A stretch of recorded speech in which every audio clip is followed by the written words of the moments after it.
तरणी प्रभुता गे है।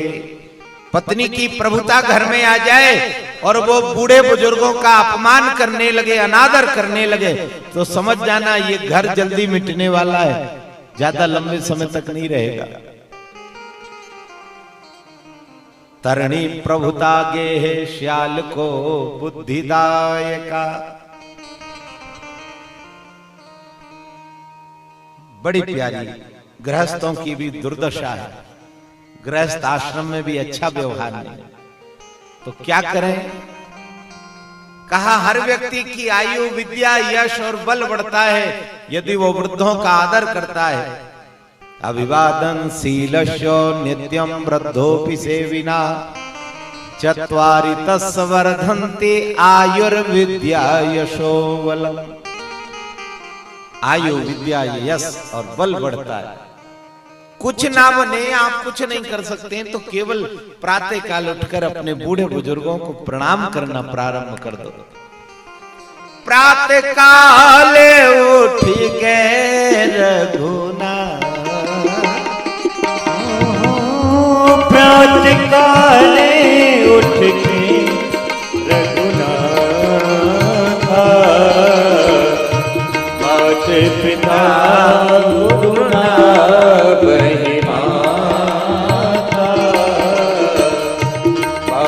पिता गुरु नाम ओ प्रातः काले उठ के रघुनाथ, माता पिता गुरु नाम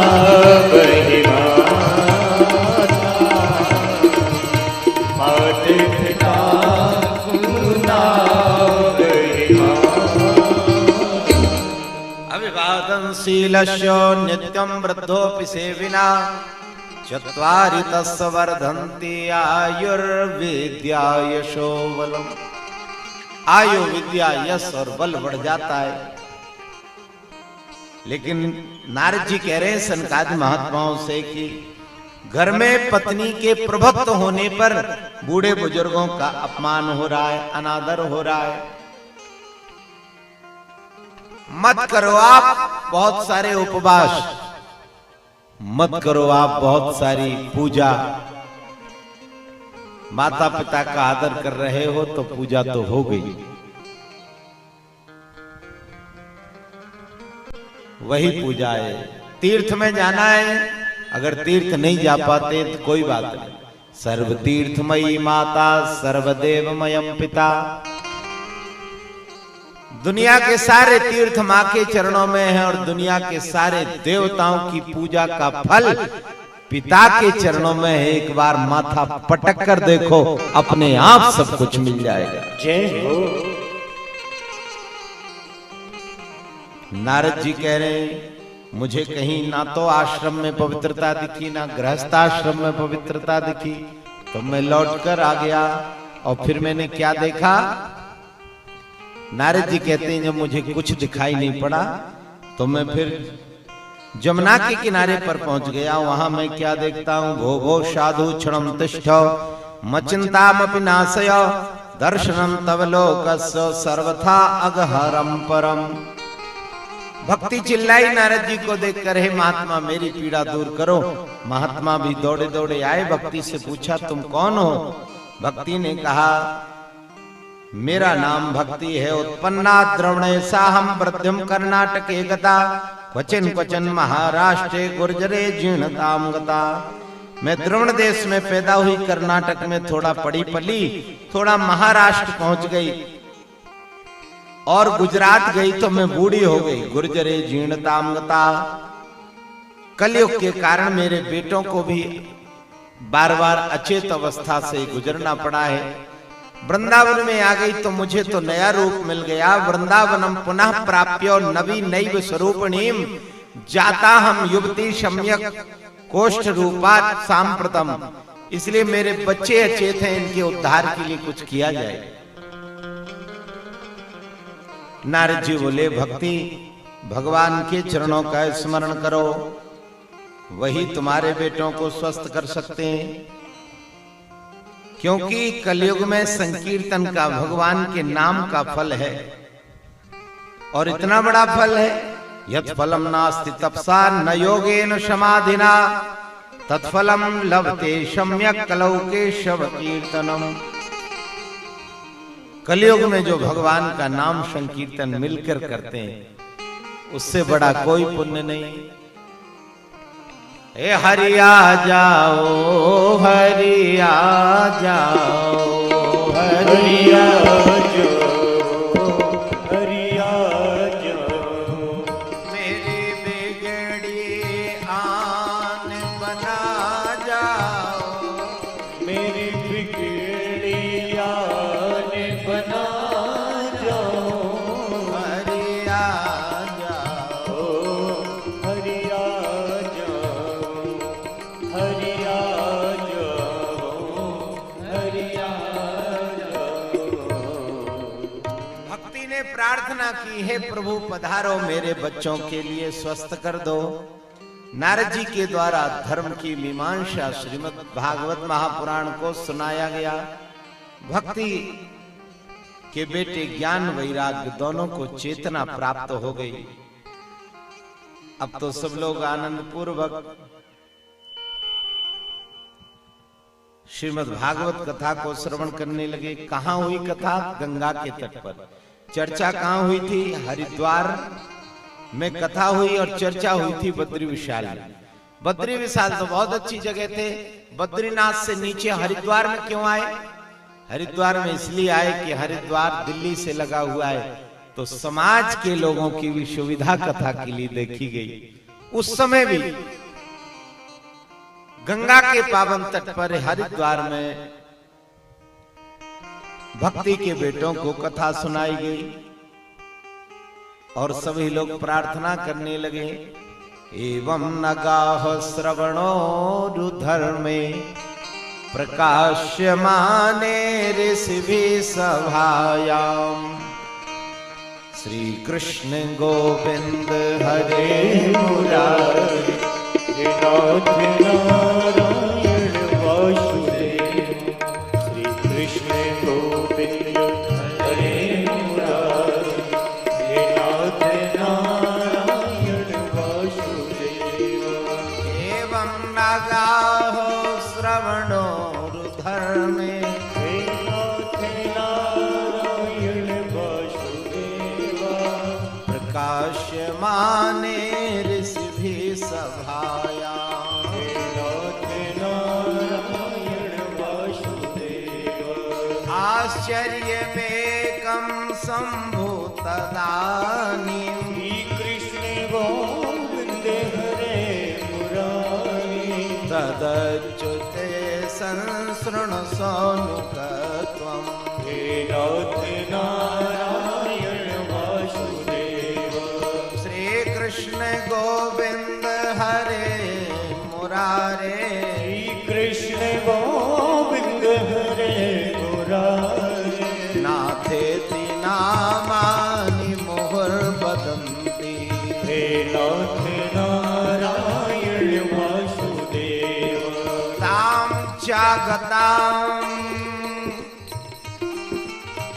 तां चागतां भागवतार्थ भूषा विद्मात तुम्हें हो सखा हमारे, सुचारु बेसां ददृशु सदस्या। हे नाथ नारायण वासुदेव। ऊचुः कुमारा वचनं तदानी श्री कृष्ण गोविंद हरे मुरारी, हे नाथ नारायण वासुदेवा। हे नाथ नारायण वासुदेव। भक्तों ने गाना प्रारंभ किया, भगवान का सिंहासन हिल गया, और भगवान ने भी अपने स्वर्ग को छोड़ दिया, स्वर्ग के सिंहासन को छोड़ा। सकल भुवन मध्य निर्धनास्ते धन्या निवसति हृदय तेषां श्री हरेर्भक्तिरेका।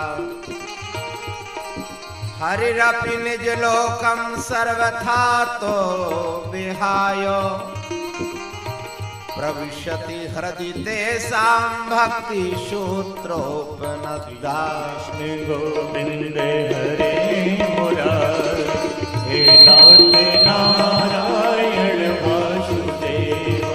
हे नाथ नारायण वासुदेवा। हे नाथ नारायण वासुदेवा। हे नाथ नारायण वासुदेवा। हे नाथ नारायण वासुदेवा। कृष्णाय वासुदेवाय हरे परमात्मने प्रणतः क्लेशनाशाय गोविंदाय नमो। सभी ने भगवान की स्तुति की। भगवान ने भी वैकुंठ को विचारा। हरि रपि निज लोकम, अपि माने भी, हरि ने भी अपने धाम को छोड़ दिया। हरि रपि निज लोकम सर्वथा तो विहायो, नीचे आ गए। प्रविशति हृदि तेषां भक्ति सूत्रोपनद्धा। भक्ति सूत्र का आश्रय लेके सब भक्तों के हृदय में भगवान बैठ गए। बोलिए सच्चिदानंद घन भगवान की भक्ति ज्ञान वैराग्य तीनों को चेतना प्राप्त हो जाती है श्रीमद् भागवत कथा से। अच्छा, भागवत कथा क्या करती है? तो चारों कुमारों ने एक एक मंत्र में अपनी अपनी बात कही। ये मानवा पाप कृतस्तु सर्वदा सदा दुराचार रता विमार्गा। जो व्यक्ति, किन किन को भागवत कथा सुनना चाहिए? कितने बड़े बड़े अपराधों को भागवत कथा प्रायश्चित कर देती है। चारों महात्मा सनक, सनंदन, सनातन, सनत कुमार, चारों ने एक एक श्लोक सुनाया। नारद जी को कह रहे हैं, ये मानवा पाप कृतस्तु सर्वदा सदा दुराचार रता विमार्गता। जो व्यक्ति निरंतर पाप करता रहता है और उसने पाप के अलावा कुछ नहीं किया है, जिस व्यक्ति ने निरंतर जीवन में क्रोध करके और अपना और अपने सभी लोगों की आत्मा को दुखाया है, कुटिल कर्म किया है, क्रोधा दिनदग्धा कुटिलाश्च कामिना सप्ताह यज्ञेन कलौ पुनन्ति। वो 7 दिन तक भागवत कथा को सुने तो उसका सारा पाप नष्ट हो जाता है। सत्य नहीं ना पितृमातृ दूषकास तृष्णा कुलाश्चास आश्रम वर्जिता चो। हमारे यहाँ 4 आश्रम है, ब्रह्मचारी आश्रम, गृहस्थ आश्रम, वानप्रस्थ आश्रम और फिर संन्यास आश्रम। जिनने चारों आश्रमों के नियम का पालन नहीं किया है, सत्य से जो विमुख हुआ है और दम्भ पूर्वक मत्सर को, अभिमान को लेकर जीता रहा समाज में, ऐसा व्यक्ति भी भागवत कथा को सुने तो पाप मुक्त हो जाता है। आगे उन्होंने कहा, पिशाचा इव निर्दयाश्च, जिसने निर्दयता से कई जीवों की हिंसा की है, उससे अपनी जीविका चलाई है, ऐसा व्यक्ति भी भगवान की कथा को सुने तो तर जाएगा। सप्ताह यज्ञेन कलौ पुनन्ति ते। जो काया से, शरीर से, वाणी से, मन से निरंतर पाप करता रहता है और अपनी हठ धर्मिता को निभाता है, चाहे स्त्री हो चाहे पुरुष। नीति क्या कहती है, समाज क्या कहता है, संसार क्या कहता है, इससे कोई लेना देना नहीं, केवल हठ धर्मिता को चलाया है। ऐसा ये व्यक्ति भी 7 दिन तक कथा को सुनता है तो परश्व पुष्टा मलिना दुराशया सप्ताह यज्ञेन कलौ पुनन्ति ते। 7 दिन में भागवत कथा उसको पवित्र कर देती, कितना ही बड़ा पातकी क्यों ना हो। तो कहा किसी को किया है कि ऐसी बातें केवल लिखी गई। तब सनकादि महात्माओं से सूत जी कहते हैं कि तुंगभद्रा नदी के तट पर एक ऐसा ही पापात्मा व्यक्ति था, उसका उद्धार भागवत कथा से हुआ। कौन है? कहा वो व्यक्ति और कोई नहीं, तुंगभद्रा नदी के तट पर एक आत्मदेव ब्राह्मण है। उनके यहाँ संतान नहीं, उन्होंने संतति प्राप्ति के उपाय किए। उन्होंने गौ को पालना शुरू किया तो गौ ने भी जन्ना बंद कर दिया। वृक्ष लगाए तो उन वृक्षों ने फलना बंद कर दिया। पुष्प लगाए तो उन पौधों ने पुष्प देना बंद कर दिया। अब तो वो दुखी होकर के एक दिन एक पत्थर के ऊपर जाकर पहाड़ से गिरकर मरना चाहता था। मरने लगा तो पीछे से आवाज आई, हे विप्र अलम विप्रो, हे ब्राह्मण देवता रुको। पीछे पलट के देखा, महात्मा खड़ा हुआ था। महात्मा को प्रणाम किया ब्राह्मण ने। कहा क्यों मरना चाहते हो? बोले इसलिए मरना चाहता हूं कि क्या करूंगा जी की। कहा क्यों? बड़ी प्यारी बात कही उन्होंने। उस व्यक्ति का जीवन धिक्कार है। धिग्जीवितम प्रजाहीनम धिग्रहम च प्रजाम बिना, धिग्धनम चान्यपत्यस्व धिक्कुलम संतति बिना। महात्मा ने बोला गौ सेवा करो, तो वो कहता है पाल्यते या मया धैनु शावंद्या सर्वथा भवेत। मैंने गाय को पाला था, वो भी बंध्या हो गई, जनी नहीं। यो मया रोपितो वृक्षा सोपि बंध्यस्तमाश्रयेत्। मैंने वृक्षों को लगाया, उन्हें भी फलना बंद कर दिया। तो अब क्या चाहते हो? कहा मरना चाहता हूं। क्या करूंगा जी के इतना भागा। आत्मदेव से उस महात्मा ने कहा कि मैंने तेरे प्रारब्ध को पढ़ लिया, 7 जन्म तक तेरे भाग में संतान नहीं, और संतान चाहे तो मैं कल दे दूंगा, लेकिन तेरी गति संतान से नहीं ज्ञान से होगी। जिसके अंदर श्रद्धा होगी उसके अंदर ज्ञान होगा। श्रद्धावान लभते ज्ञानम, और ज्ञान आएगा तो भगवान की भक्ति आएगी। भक्ति जब आ जाएगी तो भगवान आएंगे, और भगवान आ गए तो फिर मुक्ति हो जाएगी। बोलिए वृंदावन बिहारी जय। इसलिए आपके चरणों में प्रार्थना है, आप श्रद्धा को मजबूत बनाइए। ब्राह्मण देवता नहीं माने, जब नहीं माने तो उन्होंने फल दे दिया कि लो ये फल पत्नी को दे देना, 1 वर्ष में सुंदर बालक का जन्म हो जाएगा।